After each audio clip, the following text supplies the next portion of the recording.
গতকালকে ছিল সন্ধ্যার পয়দা দিবস আর আমরা এখন বেরিয়ে পড়েছি কেনাকাটা করতে। এখন আছি পিকু মামা আর আমি। এখন আমরা নিতে চলেছি বার্থডে কেক। অনেক দেখার পর আমাদের এইটা পছন্দ হলো। এই ড্রেসটা দিয়েছে সন্ধ্যার পহেলিকা আর এটা আমার আর পিকু মামার তরফ থেকে।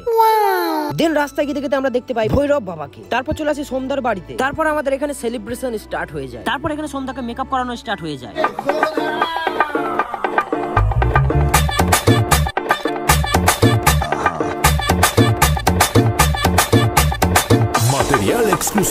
দেন সন্ধ্যা এখানে রাত 10টার সময় স্নান করা স্টার্ট করে দেয় আর এখানে আমি দাঁড়িয়ে দাঁড়িয়ে কেক খাচ্ছি। এটা ছিল আমার প্রিয় মানুষের দেওয়া বেস্ট গিফট।